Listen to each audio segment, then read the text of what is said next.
Hey, what's going on YouTube? It's CJ. I want to welcome you guys back to episode 6 of the Innovative Marine 75 EXT Reef build.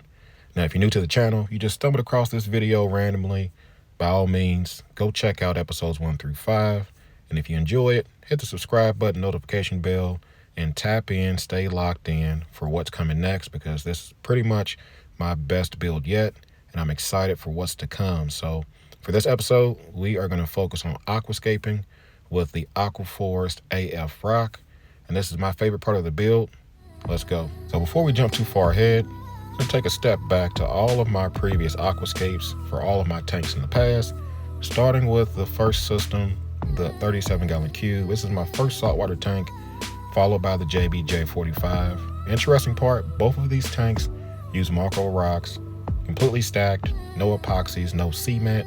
And then I learned about Aquaforest StoneFix, and I've used it from every single tank from that point forward. Going back to the Office Nano, followed by the SCA 120-gallon build, which featured almost 100 pounds of Pucani rock, which was held together, pretty much like cement. Then the last tank was going to be the JBJ 65-gallon, which really allowed me to kind of expand my aquascaping skills and testing the limits of this StoneFix. So here we are today. This time around, we are going to be using Aquaforest AF rock. Now, 2 boxes. Each box has around 40 pounds of rock in it. Different kinds of pieces, shelf pieces, flat pieces, round pieces. It did not feature any branching rock, which is okay.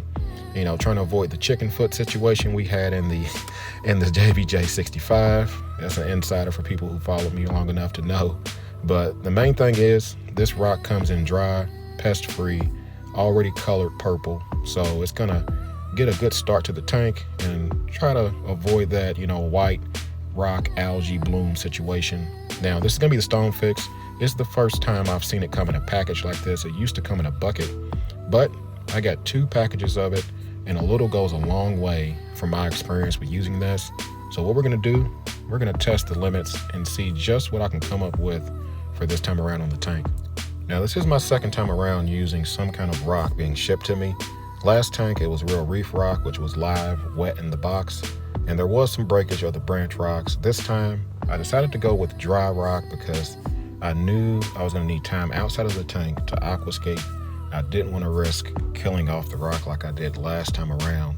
Now, I will tell you guys this, you gotta fully, be aware and expect there to be some kind of breakage, but I was pleasantly surprised to see a majority of the arch pieces, flat pieces, boulder pieces, the prime pieces that I needed to create an aquascape come in damage-free, no breakage, no chipping, nothing at all. Most of the damage was sustained by the larger flat shelf rock pieces, but you can always kind of work around that as long as you have some kind of epoxy, StoneFix, something to where you can glue these things back together. Doesn't matter, whatever happens, you can still be creative and make it work. So this is what it looks like. Purple rock on the outside, inside's a whitish color. Overall, dry, clean, pretty lightweight, and this is what 80 pounds looks like. This is a lot of rock, guys. So when it comes to aquascaping, it's never a real simple process for me, but it is a process I repeat every single tank. So for me, it's all about setting the mood, making sure you got some music going, making sure you got your rock laid out, organized, similar pieces, similar shapes together, similar flat pieces together, have it all in a way to where if you need to get something, and you got an idea in your mind, you don't have to go through a pile of rocks to try to find it. Now, the second thing is try to set up a table in front of the tank. If you have one that matches the dimensions, that's even better. It allows you to measure the tank, make sure that your rock work is going to fit inside of the tank, which is most important. And then for me, aquascaping tip I learned a long time ago, which I've always followed, is going to be the rule of thirds. That is what the grid is for. I have my guideline on the very top that shows me where the water level actually is, lets me know the realistic height I can work with. And then when it comes to the intersecting points, that's going to be my goals as far as the height of the scape and the back and the front of the tank. And then the distance is also marked on the table, which lets me know I want to have something in these 2 areas that draws the attention. And then every other part of the scape is going to be how you want to connect them. So in my situation, didn't have an overflow. on the 120-gallon where I escaped this before, I actually cut out a cardboard mock-up of the overflow, exact same dimensions, exact same thought process to make sure that it all fit around it. So keep in mind, this is something that seems a little over the top, but if you do this process, it really is going to help you out when it comes to, creating aquascapes that match the theme of your tank, the shape of your tank, the size of your tank, and allows you to do what you need to do. So now that the stage is fully set, it's time to grab a little Be Easy sauce, fill the Be Easy mug, and get down to business. I never aquascape without a little music, without a little sauce to kind of get the mind and the motivation going. I really never know what I want when I start aquascaping. Now, I did know I wanted 3 things included from previous scapes: archways, overhangs, and something touching the surface. But beyond that, this was pure just improvising on the go and seeing what I could create. Now, whether that be stacking rocks at first and looking at it, setting down and, sleeping on it. But this time around, I got this entire scape done in the same night. I was able to, use the Aquaforest StoneFix to glue and cement pieces into place. And I'll tell you guys, if you've never used this before, let me give you a quick rundown as far as what I've learned over the last few tanks. You don't want to use too much, meaning get some kind of disposable cups, disposable spoons, something small to where you can make this in smaller portions, easier to handle. Do one section at a time because this stuff cures really, really fast. Now, as far as the overall cure time, I would always give it a few hours. But as far as how long it takes for it to set up before you can't even move it anymore, it's a matter of minutes, guys. So use small portions, start off with a little powder. A little water goes a long way. Add a little powder, get the consistency of a kind of a mud type that you can handle, especially for cracks and crevices, rocks that you may need to bond together that have holes in them. You want to fill those holes with all of the StoneFix that you can. Once you get all of that kind of a smooth, wet surface, then put your rocks together and add another batch of StoneFix around that area to help secure it into place. Now, I'll tell you, as long as you have an ability to support the rocks that you're putting together until it cures, once this cures, it is solid as concrete. I've been able to lift 60-pound scapes. For example, the 120-gallon, that scape, the main structure was at least 50 or 60 pounds.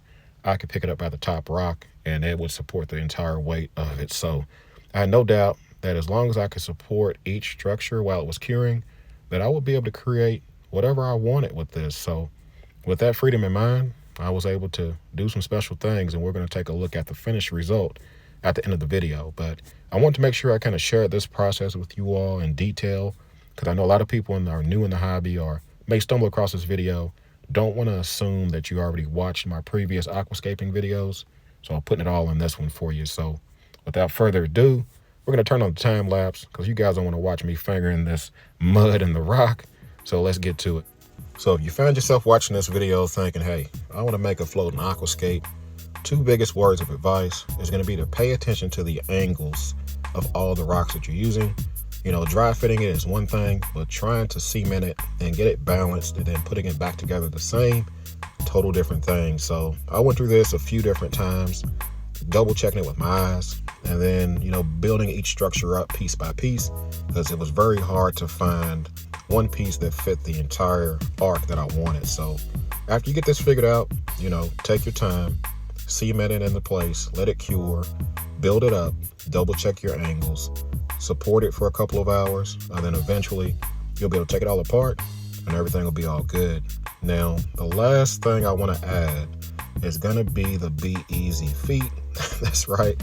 We are back with ice cubes. This time, no rounded ice cube trays. Specifically look for the square ones. So I guess this would be Easy Feet 2.0. But all seriousness, guys, whole point of this is going to be to elevate the scape. The scape was already balanced great with a purely flat rock supporting as the main supporting structure. So it made it really easy to create these feet basically out of the same StoneFix material, let them dry, and mount these on the bottom of the scape. So the whole goal is simple. Elevating the scape just above the sand to reduce pockets of detritus, to increase flow underneath the scape, and ultimately it turned out great, guys. So as you can tell, 3 feet is all I needed on this. I was able to keep it perfectly balanced. Everything is, even. Everything just worked out perfect. So I have 3 or 4 more feet left. If somebody needs it, just give me a yell. But this is going to be the final result, guys. As you can tell, everything I discussed in the video turned out perfect. The focal points, the higher arch on the left is matching that focal point.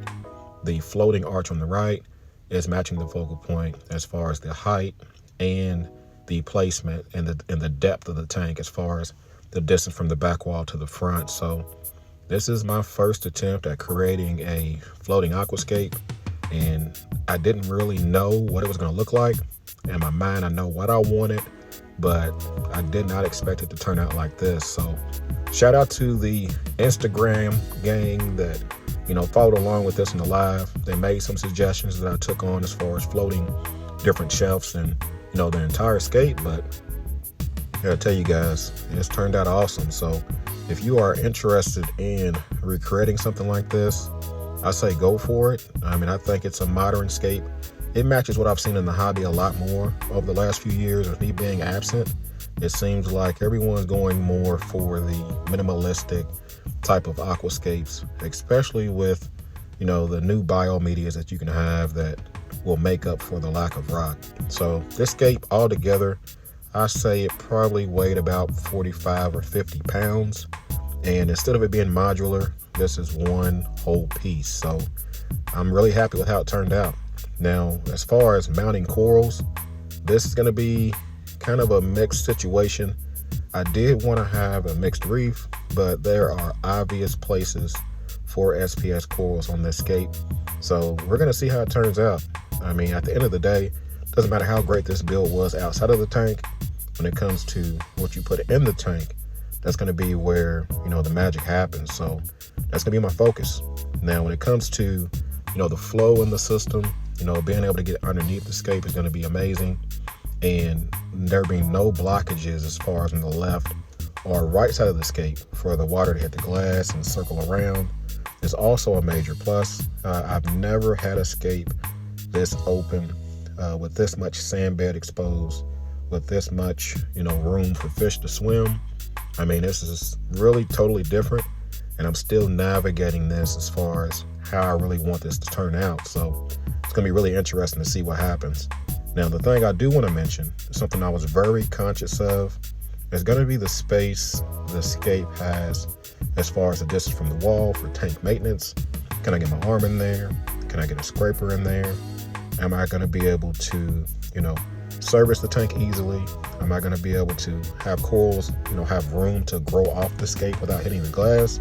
And last but not least, am I going to be able to access the back of the tank, and keep that beautiful black background coralline free? I was able to accomplish all of that. So at the end of the day, if you build a scape and it does not fit in the tank, it was pretty much all for nothing. So hopefully all the steps we did to prevent that issue comes out well for us. And the second thing, picking the scape up if it just completely, fell apart, lost the arches. You guys can see I did a full 360 shimmy with the scape, trying to shake loose any loose, StoneFix crust or pebbles or anything else I can find, and then I was able to just drop it in the tank. So with the amount of stuff that fell out of it, I'm probably going to do one more cleaning as far as shop vacuuming the scape, just to remove any large debris before I actually add water to the system. So that's pretty much it. We are finally done aquascaping, and we finally get the chance to look at the scape inside the tank.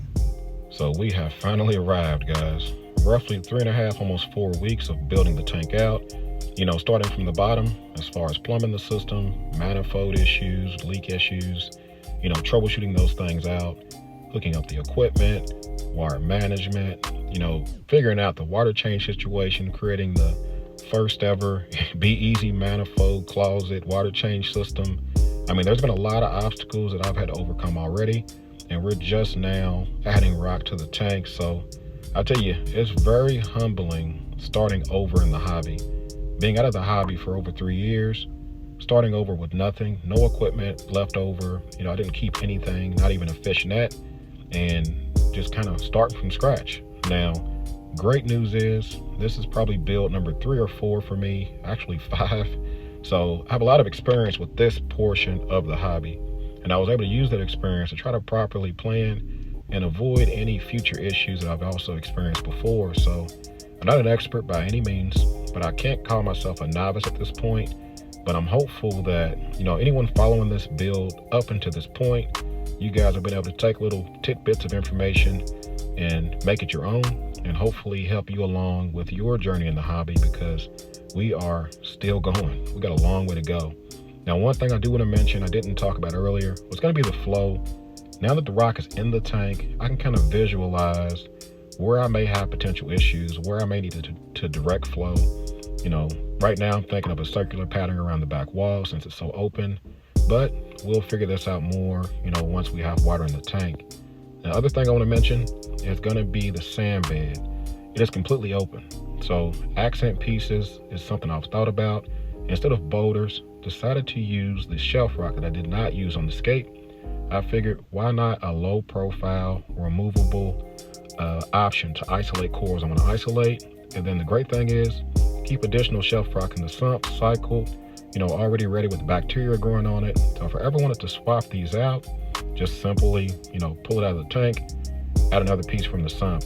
Second thing is, this open sand bed area in the middle, fully accessible, can get my hand in here, arm in here easily. And I'm really kind of thinking of how I'm going to maximize this and put some great corals on the sand bed or mounting off the Aquascape. So gotta tell you, tons and tons of potential. This is how I do things. Once I start a process, take a little be easy sauce, set down, visualize it, and try to come up, with the next plan of attack. So the Aquascape is done, guys. This is where we're at. So what's next? Well, it's time for lighting, guys. So lights are already here. That is going to be the next video that we're dropping. We definitely have some interesting things to cover. So if you enjoyed it so far, hit the subscribe button. If you want to get the exclusive updates and content, slide over to Instagram. But as always, hey, you guys like, comment, subscribe. You guys keep doing what y'all do. Y'all be easy and happy reefing. Peace.